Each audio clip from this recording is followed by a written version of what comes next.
Hi guys, welcome back to channel. இன்னைக்கு நம்ம பார்க்க போகிற ட்ராமா பார்த்தீங்கன்னா ஒரு சூப்பரான தாய் லவ் ட்ராமா தான். Hate to love, romance, contract மேரேஜ்னு சொல்லிட்டு ஏகப்பட்ட வெரைட்டிஸ் இருக்கும். ஸோ கண்டிப்பாக மிஸ் பண்ணாமல் பாருங்கள். அப்படியே பார்த்துட்டு பிடிச்சிருந்தா லைக் பண்ணவும் மறந்துடாதீங்க. அதோட சேனலில் புதுசாக பார்க்குறவங்க யாராச்சும் இருந்தீங்கன்னா மறக்காம கீழே இருக்க சப்ஸ்கிரைப் பட்டனை ப்ரெஸ் பண்ணி சப்ஸ்கிரைப்பும் பண்ணி வச்சுக்கோங்க. சரி வாங்க, இப்போ நம்ம லேட் பண்ணாமல் வீடியோக்குள்ளே போயிடலாம். இந்த எபிசோட ஸ்டார்டிங்லேயே பார்த்தா யாரோ 2 பேரும் வந்துட்டு கான்ட்ராக்டை சைன் பண்ணிக்கிறாங்க. சைன் பண்ணிவிட்டு இந்த வாட்டி கொரியாவில் மாடலிங் டெபியூட்டு மைக்கு தானே பண்ண வைக்க போகிறீங்கன்ற மாதிரி கேட்க, அதுக்கு ஆப்போசிட் பார்ட்டியில் இருக்க லேடி ஒருத்தவங்க பார்த்தா, ஆமாம் நாங்கள் இது வரைக்கும் கொரியன் சூப்பர் ஸ்டார் யார் கூடயுமே ஒர்க் பண்ணது கிடையாது, ஆனால் இந்த வாட்டி நாங்கள் மைக் கூட ஒர்க் பண்ண போகிறது நினச்சி ரொம்பவே எக்ஸைட்டடாக இருக்கும்ன்ற மாதிரி சொல்லும்போது, அதுக்கு அவருமே பார்த்தா நீங்கள் எதை நினச்சி கவலைப்பட வேண்டாம், மைக்குமே உங்கள் கூட வேலை பார்க்க போகிறத நினச்சி ரொம்ப எக்ஸைட்டடாக தான் இருக்கான். அது மட்டும் இல்லாமல் அவனுக்கு வந்துட்டு இந்த கொரியன் கல்ச்சரை பற்றி அவ்வளவா தெரியாது. ஸோ அவன் எங்கேயாச்சும் தப்பு பண்ணால் நீங்கள் அவனுக்கு சொல்லிக் கொடுங்கன்ற மாதிரி சொல்லிட்டு அவர் பக்கத்தில் இருக்க பொண்ணுக்கிட்ட போயிட்டு, ஏம்மா இந்த மைக்கு உண்மையாகவே உங்கள் கூட ஒர்க் பண்ணுறதுக்கு ரெடியாக தான் இருக்கானா, ஆனால் அவனை பார்த்தா அப்படி எக்ஸைட்டடாக இருக்க மாதிரிலாம் தெரியலையே, நான் வேற உங்ககிட்ட ஓவராக பில்டப் எல்லாம் கொடுத்து வச்சிருக்கேன், எப்படி அந்த பையனை போய் நான் சரி பண்ண போகிறேன்றது எனக்கு புரியலன்ற மாதிரி சமாளிச்சுட்டு எங்ககிட்ட பார்த்தா அக்ரிமெண்ட் படி நீங்கள் ப்ரொசீட் பண்ணுங்கன்ற மாதிரி சொல்லிடுறாரு. அப்படியே அங்கே கட் பண்ணி இப்போ நெக்ஸ்ட் சீனில் ஒரு வீட்டில் ஹீரோயினை தான் காமிக்கிறாங்க. இவ பேர் பார்த்தீங்கன்னா ஓஎம். நல்லா கண்ணாடியெல்லாம் போட்டுக்கிட்டு பழம் மாதிரி உட்காந்துட்டு தனியாக பேசிகிட்டு இருக்கா இல்லையா. இவளுக்கு என்ன பிரச்சனைன்னு சொல்லி பார்த்தா, இவளுக்கு வந்துட்டு ஒரு பெரிய ஸ்கிரிப்ட் ரைட்டர் ஆகணுன்றது ஆசை. அதுக்காக அப்பப்போ இந்த மாதிரி கதைலாம் எழுதுறேன்னு சொல்லிட்டு தனியாக டைலாக்லாம் பேசி பார்த்து தான் எழுதிட்டு இருப்பா. ஆனால் அந்தளவுக்கு இவ ஒன்றும் பெரிய ஸ்கிரிப்ட் ரைட்டர்லாம் இப்போ வரைக்கும் ஆகலை. ஸோ அதே மாதிரி தான் இப்போ வந்துட்டு ஏதோ ஒரு கதை எழுதுறதுக்காக இதெல்லாம் பேசி பார்த்துட்டு இருக்கா போல. பட் அவளுக்கு எதுவுமே செட் ஆகலை. அவள் பேசுகிற டைலாக் அவளுக்கே லைட்டாக கொஞ்சம் கிரிஞ்சாக தான் தெரியுது. இது எல்லாம் நானே பார்ப்பனான்னு கூட தெரியல, இது எப்படி நான் கதைன்னு கொண்டு போய் மற்றவங்க கிட்ட கொடுக்க முடியும், என்னதான் பண்ணுறது, எனக்கு மட்டும் என் கதையே ஒழுங்காக வரமாட்டேங்குது, கடவுளே எனக்கு ஏதாச்சும் சூப்பர் பவர் இருந்தால் கொடுங்கன்ற மாதிரி வானத்தை பார்த்து புலம்பிட்டு இருக்கா. அந்த டைமில் பார்த்து கரெக்டாக வயிற்றுக்குள்ள இருந்து சவுண்டு வேற வரவும், ஐயோ பசிக்குது, சரி எதையாச்சும் சாப்பிட்டு வந்து அப்புறமா கதையை எழுத ஸ்டார்ட் பண்ணுவோன்ற மாதிரி சொல்லிட்டு ஒரு ரெஸ்டாரண்ட்டுக்கு வந்தவா வகை வகையாக ஆர்டர் பண்ணிட்டு சாப்பிடுவான்னு சொல்லி பார்த்தா, ஃபர்ஸ்ட் அது எல்லாம் ஃபோட்டோ எடுத்துட்டு நோட்லலாம் நோட் பண்ணிட்டு அதுக்கப்புறமா தான் சாப்பிடவே ஸ்டார்ட் பண்ணுறா. இவளுக்கு இப்படி வர ஒரு வியாதி இருக்கு போல. அப்படியே இப்போ இந்த சைடு பார்த்தா ஒரு பையன் வந்துட்டு அவனுடைய கான்செப்ட் எல்லாம் முடிச்சுட்டு மாசா லிஃப்ட்லேருந்து வெளியே வரான் இல்லையா. இவன் தான் நம்ம ஸ்டோரியோட ஹீரோ. இவனுடைய பேர் பார்த்தீங்கன்னா மைக். இவன் தாய்லாண்ட்லேயே ஒரு பெரிய சிங்கர், நிறைய ஃபேன் பேஸ்லாம் இருக்காங்க. ஆனால் பாவம் யாரோட போதாத காலமோ தெரியல, இப்போ இவனுடைய சாங்ஸ் எதுவுமே பார்த்தா அந்த அளவுக்கு ஹிட் ஆகுறதே இல்லை. அதனால அவனுடைய மேனேஜரும் இந்த பிராண்டில் நீ இப்போ ப்ரெசென்டராக ஒர்க் பண்ணு, உனக்கு வந்துட்டு நிறைய சான்ஸ் இருக்குது, ஸோ மூவியில் நடிக்க கூட வாய்ப்பு வரும்ன்ற மாதிரிலாம் அவன்கிட்ட பேசிகிட்டு இருக்க. அதெல்லாம் கேட்டுட்டு மைக்கும் அப்போ என்னுடைய மியூசிக் கரியர் என்ன ஆகுறதுன்ற மாதிரி கேட்குறான். மேனேஜர், அதான் உனக்கே தெரியும்ல, இப்போ உன்னுடைய மியூசிக்லாம் அந்த அளவுக்கு சேல் ஆகுறதும் இல்லை, ஹிட் ஆகுறதும் இல்லை, அப்படியே ஆனாலும் ரொம்ப கம்மியாக தான் ஆகுது. அதனால நீ ஃபஸ்ட்டு மூவிஸும் இந்த மாதிரி கமர்ஷியலாக கொஞ்சம் ஆடெல்லாம் பண்ணு, அதுதான் வந்துட்டு உன்னுடைய ஃபேஸ் மக்கள் மத்தியில் கொஞ்சமாச்சு இருந்துகிட்டே இருக்கும். அதுக்கப்புறமா நீ வந்துட்டு இந்த மாதிரி மியூசிக்கெல்லாம் பண்ணு, அது வரைக்கும் இதை கொஞ்சம் பண்ணுடான்ற மாதிரி சொல்லும்போது இவனுக்கு செம்ம காண்டாகுது. இந்த அப்ரோச் நீங்கள் வேறு யாருக்கிட்டையாச்சும் கொடுங்க, என்னாலலாம் இதெல்லாம் பண்ண முடியாதுன்ற மாதிரி சொல்லிட்டு கோவமாக பேசிட்டு போனாலும் அவங்க கூட இவன் கான்ட்ராக்ட் போட்டிருக்கான். ஸோ வேறு வழியே இல்லை, அவங்க சொல்கிறது இவன் கேட்டு தான் ஆகணும். அதனால என்ன பண்ணுறது, அதனாலே அவங்க கொரியா போய் வேலை பார்க்க சொல்லியிருப்பாங்க போல். ஸோ அதுக்கு பார்த்தா இவன் ஓகேன்னு சொல்லி இப்போ ஒத்துக்கிறான். அதே மாதிரி மைக்குக்கு பார்த்தா ஏற்கனவே அவளுடைய சின்ன வயசு ஃப்ரெண்டு மிந்த்ரான்னு சொல்லி ஒரு பொண்ணு மேலே ரொம்ப நாளாகவே க்ரஷ் இருக்கும். அவளை ஒன் சைடாக ரொம்ப நாளாக லவ் பண்ணிட்டு இருக்கான். ஆனால் அவகிட்ட இது வரைக்கும் அதை சொன்னது கிடையாது. ஏன்னா மிந்த்ராவை பொறுத்த வரைக்கும் மைக் வந்துட்டு ஒரு நல்ல ஃப்ரெண்டு மட்டும்தான். அதோட மிந்த்ரா பார்த்தா ஒரு ஃபேஷன் டிசைனராக ஒர்க் பண்ணிட்டு இருக்கா. ஸோ அவளுடைய மாடலாக வந்துட்டு இவ மைக்கை தான் அப்பப்போ கூப்பிட்டு யூஸ் பண்ணிப்பா. இப்போ அவன் கொரியா போக போகிறான் இல்லையா. ஸோ அதனால அவளை பார்க்க முடியாதே, கொஞ்சம் கஷ்டமாக இருக்கும்னு சொல்லிட்டு அவகிட்ட ரொம்ப கவலையாக ஃபீல் பண்ணி, இந்த மாதிரி நான் கொரியா போக போகிறேன், இதுக்கப்புறம் நம்ம எப்போ மீட் பண்ணுவோன்றதே தெரியலன்ற மாதிரி இவன் ஃபீல் பண்ணி பேசிகிட்டு இருக்க. அவள் பார்த்தா ஷாப்பிங்கில் இன்ட்ரெஸ்ட்டாக இருக்கிறதுனால அதெல்லாம் ஒன்றும் பிரச்சனை இல்லைடா, நீ கொரியா போயிட்டு வந்ததுக்கப்புறமா நம்ம பொறுமையாக மீட் பண்ணி பேசிக்கலான்ற மாதிரி கேஷுவலாக ஈஸியாக சொல்லிடுறா. இவனுக்கு தான் ஆனால் கஷ்டமாக இருக்குது, ஏன்னா இவன் தானே அவளை ஒன் சைடாக லவ் பண்ணிட்டு இருக்கான். ஸோ அதனால தான் இவன் கொஞ்சம் ஃபீல் பண்ணுறான். இந்த சைடு இப்போ மறுபடியும் நம்ம ஓஎம்மை தான் காமிக்கிறாங்க. அவள் ஏதோ ஒரு ஸ்கிரிப்ட் எழுதிட்டு இருந்தா இல்லையா. ஸோ அதை கம்ப்ளீட் பண்ணி முடிச்சிட்டா போல. அதனால அதை எடுத்துகிட்டு வந்து ஒரு கம்பெனியில் கொடுக்கறதுக்காக வந்திருக்கும் போது அங்கே உட்காந்து யோசிச்சுட்டு இருக்கா. ஏதாவது ஒரு பெரிய ஸ்கிரிப்ட் ரைட்டர் ஆகி நிறைய ஃபேன்ஸ்லாம் அவகிட்ட வந்து ஆட்டோகிராஃப்லாம் வாங்குற மாதிரி மேடம் பார்த்தா பகல் கனவு கண்டுட்டு உட்காந்துட்டு இருக்காங்க. ஆனால் இப்போ உள்ளே போயிட்டு அவளுடைய ஸ்டோரியை காமிச்சா அவங்க அந்த ஸ்டோரி நல்லா இல்லைன்ற மாதிரி ரிஜெக்ட் பண்ணிடுறாங்க. ஏற்கனவே இந்த மாதிரி பல தடவை ரிஜெக்ட் பண்ணதுனால தான் இந்த வாட்டி பார்த்தா இப்போ பாவம் ரொம்ப கஷ்டப்பட்டு யோசிச்சு இந்த மாதிரி ஒரு ஸ்டோரி எழுதிட்டு வந்திருப்பா. ஆனால் இப்போ அதையுமே ரிஜெக்ட் பண்ணிட்டாங்கல்ல. ஸோ இவளுக்கு என்ன பண்ணுறதுனே தெரில, சோகமாக வெளியே வந்து நின்றுட்டு இருக்கா. அப்போ அவளுக்கு பக்கத்துலேயே இருக்க காருக்குள்ளே தான் பார்த்தா மைக்குமே உட்காந்து மிந்த்ராவை நினச்சி ஃபீல் பண்ணிட்டு இருக்கான். இப்போ நெக்ஸ்ட் சீனில் ஓஎம்க்கு பார்த்தா ஒரு அக்கா இருக்கா. அவள் வந்துட்டு இந்த பார்க்கில் காஃபிலாம் சேல்ஸ் பண்ணிட்டு இருக்கும்போது அங்கே அவளை பார்க்கறதுக்காக அவளுடைய பாய் ஃப்ரெண்ட் வரான். இப்போ இவங்க 2 பேரும் தனியாக உட்காந்து பேசிட்டு இருக்கும்போது அவளுடைய பாய் ஃப்ரெண்டுக்கு காஃபியை கொடுக்குறா. அவனும் அதை குடிச்சு பார்த்துட்டு சூப்பராக டேஸ்ட்டாக இருக்குன்னு சொல்லி ஐஸ் எல்லாம் வச்சுட்டு இருக்கான். நான் அவங்ககிட்ட ஒரு குட் நியூஸும் பேட் நியூஸும் வச்சுருக்கேன், அது ரெண்டுத்துல உனக்கு எதை நான் ஃபர்ஸ்ட் சொல்லட்டுன்ற மாதிரி கேட்கும்போது ஃபர்ஸ்ட் குட் நியூஸே சொல்லுன்ற மாதிரி அவ சொல்லவும், இதுக்கப்புறம் இனிமே நான் உன் கூட நிறைய டைம் ஸ்பெண்ட் பண்ண போறேன்ற மாதிரி அவன் சொல்றான். அது கேட்டதுமே இவளுக்கு ஹாப்பி ஆயிடுது. ஸோ என்ன ரீசன்ன்ற மாதிரி கேட்கும்போது அவன் அப்பதான் அந்த பேட் நியூஸ் என்னன்றத சொல்றான். என்னன்னு பார்த்தா இவனுக்கு வேலை போயிடுச்சு போல. ஸோ இப்போ அந்த விஷயத்த சொல்லவும் இவளுக்கு செம்ம டென்ஷன் ஆகுது.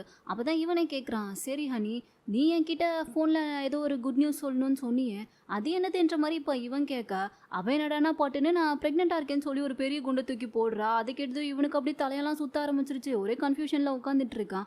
அப்போன்னு பார்த்தா அவளுக்கு ஒரு கால் வருது. அதில் என்ன கேட்குறாங்கன்னா, உங்கள் வீடு வந்துட்டு ஒரு லேக் பக்கமாக ரொம்ப அழகான வியூவில் இருக்குல்ல, அதனால நீங்கள் விற்கிற ஐடியாவில் இருந்தீங்கன்னா எங்களுக்கு அப்புறமா கால் பண்ணி சொல்லுங்கன்ற மாதிரி சொல்லிட்டு இருக்காங்க. பட் இவளுக்கு அதில் ஐடியா இல்லை போல. இவளுக்கு ஐடியா இல்லைன்றதை விட நம்ம ஓஎம்க்கு பார்த்தா அதில் சுத்தமாக விருப்பமே இல்லை. அதனால அவள் தான் வந்துட்டு கொடுக்க மாட்டேன்னு சொல்லியிருக்கா போல. ஸோ அதனால இவ அதையே சொல்லிடுறா, என் தங்கச்சிக்கு அதில் விருப்பம் இல்லை, ஸோ அந்த வீட்டை நாங்கள் விற்க மாட்டோன்ற மாதிரி சொல்லிட்டு காலை கட் பண்ணிடுறா. இதையெல்லாம் கேட்டுட்டு இருந்த அவன் பாய் ஃப்ரெண்டுக்கு பார்த்தா ஒரு ஐடியா வருது. ஹனி, எனக்கு தான் இப்போது வேலை வேற இல்லை, அதுவும் இல்லாமல் நமக்கு வேற இப்போ கொஞ்சம் நிறைய கடன்லாம் இருக்குது, நீ வேற இந்த டைமில் ப்ரெக்னெண்ட்டாக வேற இருக்க, அதனால என்னால் இது எல்லாத்தையுமே சமாளிச்சுட்டு இருக்க முடியாதுல்ல. ஸோ நம்ம ஏன் வந்துட்டு உன்னுடைய வீட்டை விற்று அந்த வர காசை வச்சு கடனெல்லாம் அடைச்சிட்டு அதுக்கப்புறமா ஒரு நல்ல வேலையை தேடிக்கிட்டு ஏதாச்சும் ஒரு வேலை பார்த்து நம்ம பொழைச்சிக்கலாம்லன்ற மாதிரி சொல்லும்போது இவளுக்கு பயங்கர கோவம் வருது. ஐயோ, நான் கூட அந்த வீடை விற்கலான்னு சொல்லி ஈஸியாக சொல்லிடுவேன், ஆனால் என் தங்கச்சி ஒத்துக்கவே மாட்டா, அதுக்கெல்லாம் வாய்ப்பே இல்லை. ஏன்னா சின்ன வயசுலேருந்தே நாங்கள் 2 பேரும் அந்த வீட்டில் தான் வளர்ந்தோம். அதுவும் இல்லாமல் அவளுக்கு வந்துட்டு என் அப்பானா உயிர், அவருடைய ஞாபகம் எல்லாமே அவளுக்கு அந்த வீட்டில் தான் இருக்கிறத அவன் நினச்சிட்டு இருக்கா. ஸோ கண்டிப்பாக என்ன ஆனாலும் சரி, அவள் வந்து அந்த வீட்டை மற்றவங்களுக்கு கொடுக்க ஒத்துக்கவே மாட்டா. கூடவே அந்த வீடு வந்துட்டு முழுக்க முழுக்க அவளுடைய பேரில் மட்டும்தான் இருக்குது. ஸோ அவகிட்ட இருந்து அந்த வீடை வாங்குறதோ நமக்கு ரொம்ப கஷ்டம்தான்ற மாதிரி இந்த பொண்ணு சொல்லும்போது இவன் பார்த்தா அதெல்லாம் ஒரு சிம்பிள் மேட்ரு, நான் பார்த்துக்கிறேன் வீடுன்ற மாதிரி சொல்லிட்டு ஏதோ ஒரு பெரிய பிளானை போட்டான் போல. ஸோ இப்போ நெக்ஸ்ட் டேவே பார்த்தா ஓஎம் கிட்ட வந்துட்டு இந்த மாதிரி என்னுடைய கம்பெனியில் எனக்கு வந்துட்டு கொரியா போகிறதுக்காக ஒரு ஃப்ரீ டிக்கெட் கொடுத்துருக்காங்க, ஆனால் இப்போ என்னால் போக முடியாத சுச்சுவேஷன், நான் போகலன்னா டிக்கெட் வேறு வேஸ்ட் ஆகிடும், அதனால எனக்கு பதிலாக நீ போயிட்டு வரியான்ற மாதிரி சொல்லிட்டு அவகிட்ட அந்த டிக்கெட் கொடுக்க அவள் பார்த்தா ஓசியில் கொரியா போகிறோன்னு சொல்லிட்டு ரொம்ப சந்தோஷமாகி நான் போகிறேன்ற மாதிரி ஒத்துக்கிறா. ஒத்துக்கிட்டதும் இவங்க 2 பேருக்கும் ஹாப்பி ஆகிடுது. ஸோ உடனே இப்போ பார்த்தா அவகிட்ட ஏதோ ஒரு அக்ரிமெண்ட் மாதிரி கொடுத்து அதில் சைனை போட சொல்லி சொல்கிறாங்க. அது என்னதுன்ற மாதிரி அவளும் கேட்குறா. பட் இவனுங்க பார்த்தா அது ஒன்றும் இல்லை, இந்த டிக்கெட்டை நான் வெளியே காசுக்காக வித்துட்டேன்லாம் என் கம்பெனியில் நினச்சிடக்கூடாதுல்ல, அதுக்காக தான் வந்துட்டு இந்த ஃபார்மில் வந்து சைன் போட சொல்கிறேன், மற்றபடி வேற ஒன்றும் இல்லைன்ற மாதிரி சொல்லிட்டு எப்படியோ பார்த்தா பேசி சமாளித்து வீடை நைஸாக இவங்க பேரில் மாத்திர அக்ரிமெண்ட்டில் அவளுக்கே தெரியாமல் சைனையும் வாங்கிடுறாங்க. அவளும் கொரியா போக போகிறோமேன்ற குஷியில் பார்த்தா அதை படிக்க கூட இல்லை, அவள் பாட்டுக்கு சைனை போட்டு கொடுத்துட்றா. ஏன்னா அக்கா தானே, ஸோ அதனால நம்பிக்கையில் தான் இவன் போட்டு கொடுத்துருப்பா. ஆனால் அக்கா பார்த்தா இவளை நல்லா ஏமாத்திட்டு இருக்கா. பட் அவளுக்கு அதில் இன்ட்ரெஸ்ட் இல்லை தான், ஆனால் ஏற்கனவே ஏகப்பட்ட கடன் வேற இருக்குல்ல. ஸோ அதனால என்ன பண்ணுறது, அதுலேருந்து தப்பிக்கிறதுக்காக தான் இவங்க 2 பேருமே பார்த்தா இதெல்லாம் பண்ணிட்டு இருக்காங்க. ஆனால் இங்கே நடக்கிற எதுவுமே தெரியாமல் இந்த அப்பாவி பொண்ணு பார்த்தா பாவம் நம்ம கொரியா போய் ஜாலியாக என்ஜாய் பண்ண போகிறோன்ற மாதிரி சொல்லிட்டு அதுக்காக எல்லாத்தையும் ரெடி ஆகிட்டு இருக்கா. இப்போ அடுத்ததே அக்காவும் அக்காவோட பாய் ஃப்ரெண்ட் 2 பேரும் சேர்ந்து இவளை ஏர்போர்ட்லலாம் கூட்டிகிட்டு போய் விட்டுட்டு சேஃபாக போயிட்டு வான்ற மாதிரி சொல்லி அவளை பத்திரமா வழி அனுப்பி வச்சிடுறாங்க. அதே ஏர்போர்ட்டில் தான் பார்த்தா இந்த சைடு வந்துட்டு நம்ம மைக்குமே கொரியா போகிறதுக்காக வந்திருக்கான். ஏன்னா அவனை தான் வந்துட்டு ஃபோர்ஸ் பண்ணி அவனுடைய கம்பெனிலேருந்து அனுப்பி வைக்கிறாங்கல்ல. ஸோ ஃப்ளைட்டில் 2 பேருமே பக்கத்து சீட்டு தான்.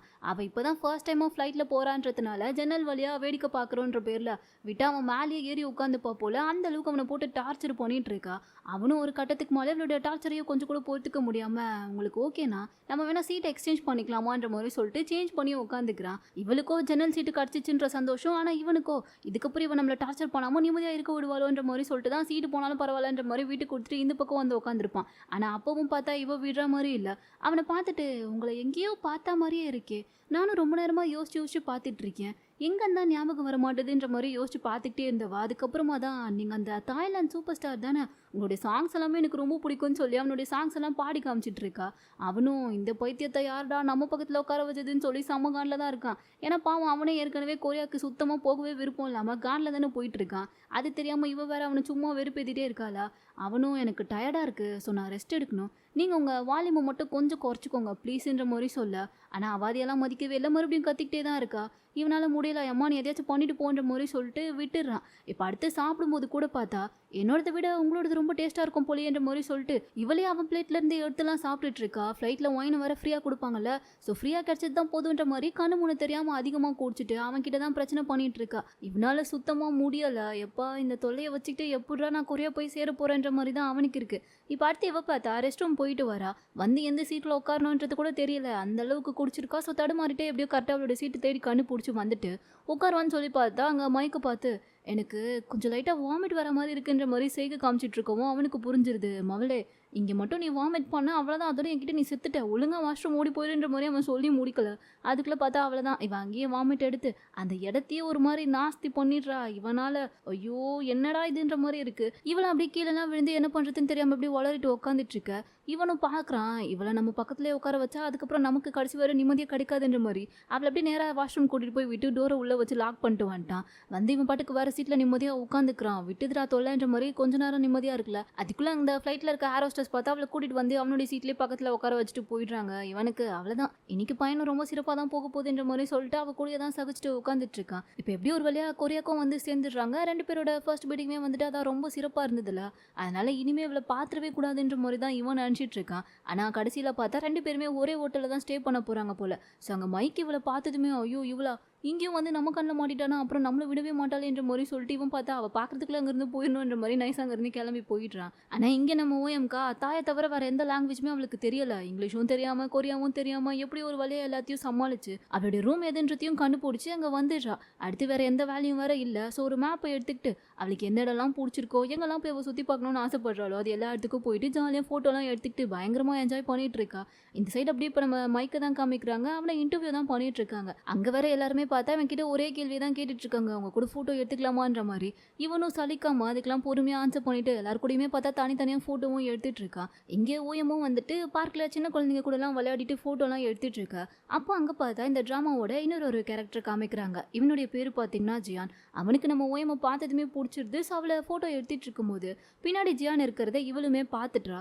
பார்த்துட்டு அங்கேருந்து சைக்கிள்லேயே இன்னொரு ஃபோட்டோ எடுத்துக்கலாமான்னு சொல்லி அவனை போஸ்லாம் கொடுக்க வச்சு இவ பார்த்தா அவங்க கூட சேர்ந்து ஃபோட்டோலாம் எடுத்துகிட்டு போயிடுறா. இப்போ மறுபடியும் ஒரு பார்க்கில் ஜியானும் ஓமும் அப்படியே பார்த்தா எதர்ச்சியாக மீட் பண்ணுற மாதிரி வருதா. ஸோ 2 பேருமே உட்காந்து பேசிகிட்டு இருக்கும்போது அவன் ஃபுல்லாக இங்கிலீஷ்லேயே பேசிகிட்டு இருக்கான். இவளுக்கு ஒன்றும் புரியலை. அதனால இவளுக்கு தெரிஞ்ச தாய் லாங்குவேஜில் தான் பேசிகிட்டு இருக்கா. ஏன்னா இவளை பொறுத்த வரைக்கும் அவனுக்கு தாய் தெரியாதுன்னு நினச்சிட்டு இருந்தா போல. பட் கடைசியில் பார்த்தா அவனுக்கு தாய் நல்லாவே தெரிஞ்சிருக்கு. ஒயமும் அப்போ தான் சொல்கிறா, இந்த ஊருக்கு வந்து நான் மீட் பண்ண ஃபஸ்ட்டு தாய் பர்சனா அது நீங்கள் தான். என் கூட கொஞ்ச நேரம் டைம் ஸ்பெண்ட் பண்ணுங்களேன் ப்ளீஸ்ன்ற மாதிரி கெஞ்சிட்டு இருக்கா. இவ இப்படி கெஞ்சுறத பார்த்ததுமே அவனும் பார்த்தா இருக்க எல்லா வேலையுமே கேன்சல் பண்ணிட்டு இவ கூடயே போயிடுறான். அப்புறம் என்ன 2 பேரும் ஜாலியாக பேசி ஃப்ரெண்ட்ஸ் ஆகிடுறாங்க. கடைசியாக போகும்போது ஃபோட்டோலாம் எடுத்துட்டு ஜியானோவை கார்டை கொடுத்துட்டு இங்கே உனக்கு ஏதாச்சும் பிரச்சனைனா நீ தாராளமாக எனக்கு கால் பண்ணு, நான் உனக்கு கண்டிப்பாக ஹெல்ப் பண்ணுறேன்ற மாதிரி சொல்லி அனுப்பிடுறான். இந்த பக்கம் இப்போ ஹீரோவை தான் காமிக்கிறாங்க. ஒரு வழியாக அந்த இன்டர்வியூ தொலைலாம் முடிஞ்சிருச்சு போல. இவனுக்கு பயங்கர டயர்டாக இருக்குது. ஸோ ரூமுக்கு வரான். அப்போ அவனுடைய ஃப்ரெண்டு ஒருத்தன் கால் பண்ணி நான் உன்னை பார்க்க வரேன்டான்ற மாதிரி சொல்கிறான். யார்கிட்ட அந்த ஃப்ரெண்டுன்னு சொல்லி பார்த்தா அது வேறு யாரும் கிடையாது, நம்ம ஜியான் தான். மைக்கு, ஜியான், மிந்த்ரா இவங்க 3 பேருமே பார்த்தா சின்ன வயசுலேருந்தே பெஸ்ட் ஃப்ரெண்ட்ஸாக இருப்பாங்க போல. ஸோ இப்போ ஜியானும் மைக் கிட்ட அப்புறம் இன்டர்வியூலாம் எப்படி போச்சுன்ற மாதிரி அதே கேள்வியே கேட்டு பேசிகிட்டு இருக்கும்போது மைக்கு டே அதெல்லாம் விடுறா, ஏற்கனவே எனக்கு தலைலாம் வலிக்குது, அதை பற்றி கேட்காத, உன்னுடைய வேலை என்னாச்சு, எல்லாமே ஓகே தானே, என்ன லைஃப்லாம் எப்படி போகுது, ஏதாச்சும் கேர்ள் ஃப்ரெண்ட் எதுவும் இருக்கான்ற மாதிரி கேட்டுட்டு இருக்கா. இவனும் பார்த்தா அப்படிலாம் யாரும் இல்லை. பட் இன்னைக்கு பார்க்கில் வந்துட்டு ஒரு இன்ட்ரெஸ்டிங்கான கேரக்டர் ஒன்று பார்த்தேன். அந்த பொண்ணு ரொம்ப ஜாலியாக எல்லாத்தையுமே என்ஜாய் பண்ணிட்டு இருந்தா. அதெல்லாம் எனக்கு ரொம்ப பிடிச்சதுன்ற மாதிரி இவன் ஓஎம்மை பற்றி தான் சொல்லிட்டு இருக்கான். ஆனால் மைக்குக்கு அவன் யாரை பற்றி சொல்கிறான்றதுலாம் தெரியாது. இப்போ அப்படியே பார்த்தா எல்லாமே நல்லா தான் போயிட்டுருக்கு. ஆனால் இப்போ தான் பிரச்சனையே ஆரம்பிக்குதுன்ற மாதிரி இங்கே ஓஎம்க்கு பார்த்தா ஆல்ரெடி ப்ராப்ளம் வர ஸ்டார்ட் ஆயிடுச்சு. என்னாச்சுன்னா இவளை வந்துட்டு 5 days நீ அங்கே ஜாலியாக என்ஜாய் பண்ணிக்கலாம், ஹோட்டலில் வந்துட்டு உனக்கு ஃப்ரீ தான், எல்லாமே உனக்கு அவைலபிளாக இருக்குன்ற மாதிரி சொல்லி தான் அக்காவும் அந்த அக்காவோட பாய் ஃப்ரெண்டும் பார்த்தா இவளை அங்கேருந்து அனுப்பி வச்சிருப்பாங்க. ஆனால் இப்போ பார்த்தா திடீர்னு 2 daysலேயே அவளை வந்து செக் அவுட் பண்ணி வெளியே போன்ற மாதிரி சொல்லிடுறாங்க. இவளுக்கு எதுக்காக இப்படி பண்ணுறாங்கன்றதும் தெரியல. என்னன்னு சொல்லி கேட்கும்போது அவங்க பேசுகிறாங்க. பட் அவங்க பேசுகிற லாங்குவேஜ் இவளுக்கு புரியலை, இவங்க பேசுகிற லாங்குவேஜ் அவங்களுக்கு புரியலை. இவளுக்கா ஐயோ இப்போ நம்ம என்னடா பண்ணுறதுன்ற மாதிரி தலையை பிச்சுட்டு முழிச்சிட்டு இருக்கும்போது தான் அங்கே கரெக்டாக ஜியான் வரான். தெய்வமே நேராக இறங்கி வந்து ஹெல்ப் பண்ணுற மாதிரி இருக்கேன்னு சொல்லிட்டு நடந்த எல்லா பிரச்சனையுமே இப்போ அவன் கிட்ட சொல்கிறா. அவனை ஹோட்டல் இன்சார்ஜ் கிட்டலாம் பேசிட்டு பார்க்கும்போது தான் தெரியுது, உனக்கு ஹோட்டலில் வந்துட்டு 5 daysலாம் புக் பண்ணலையா, வெறும் 2 days மட்டும்தான் புக் பண்ணியிருக்காங்க, நீ வேணும்னா உங்கள் சிஸ்டருக்கு கால் பண்ணி கேட்டு பாருன்ற மாதிரி அவன் சொல்லிட்டு இருக்கும்போது கரெக்டாக பார்த்தா அங்கே மைக் வந்ததுனால இவன் வந்துட்டு நான் போகிறேன்ற மாதிரி கிளம்பி போயிடுறான். ஓஎம்க்கு பாவம் என்ன பண்ணுறதுனே தெரியல. அவளோட அக்காவுக்கு கால் பண்ணா அவள் தான் அங்கே வந்துட்டு வீடு விற்கிற ப்ராசஸ்லாம் போயிட்டுருக்குல்ல. ஸோ அதனால் எங்கே இவளை ஏதாச்சும் கண்டுபிடிச்சிட போகிறாள்னு சொல்லிட்டு 2 பேருமே பார்த்தா பயந்துக்கிட்டு ஃபோனை அட்டனே பண்ண மாட்டேங்கிறாங்க. அந்த ஹோட்டலில் வர ஸ்டே பண்ணுறதுக்கு 1 டேக்கு கிட்டத்தட்ட 10,000 மேலே ஆகுமா. இவகிட்ட அந்த அளவுக்கு காசுமே இல்லை. இவ்வளோ அவங்க அக்காவுக்கு மெசேஜ் கால்னு சொல்லிட்டு விடாமல் எல்லாத்தையுமே ட்ரை பண்ணி பார்க்குறா. ஆனால் அவங்க 2 பேரும் ஃபோனெல்லாம் எடுக்கிற மாதிரியே தெரியல. சரின்னு சொல்லிட்டு இவளால் என்ன பண்ண முடியும். ஜியான் தான் வந்துட்டு உனக்கு ஏதாச்சும் பிரச்சனைனா நீ எனக்கு கால் பண்ணுன்ற மாதிரி அவளுடைய கார்டை கொடுத்துருப்பான்ல. ஸோ அவனுக்கு கால் பண்ணி ஹெல்ப் கேட்கலான்னு சொல்லி பார்த்தா அவனுக்கும் இப்போ கால் ரீச் ஆகலை.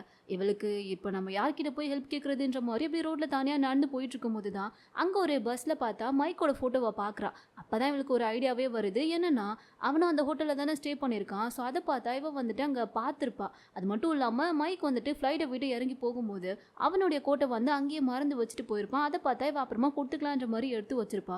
ஸோ இப்போ அந்த இவளுக்கு ஞாபகம் வரவும் இந்த கோட்டை நம்ம போய் அவன்கிட்ட கொடுத்து அதை கொடுக்குற சாக்கில் அவன்கிட்ட ஹெல்ப் கேட்டுட்டு வந்துடலான்ற மாதிரி அவனை பார்க்கறதுக்காக அவனை மீட் பண்ணி பேசுறதுக்காக இப்போ அவள் அவனுடைய ரூமுக்கு போயிட்டு இருக்க. இதோட இந்த ட்ராமாவோட ஃபர்ஸ்ட் பார்ட் பார்த்தா இங்கே முடியுது. இதுக்கப்புறம் இன்னும் அடுத்து என்னெல்லாம் நடக்க போகுதுன்றதை நம்ம நெக்ஸ்ட் பார்ட்டில் பார்த்துடலாம். இந்த வீடியோ உங்களுக்கு பிடிச்சிருந்தா லைக் பண்ணுங்கள், மறக்காம நம்ம சேனலுக்கு சப்ஸ்கிரைப் பண்ணுங்கள்.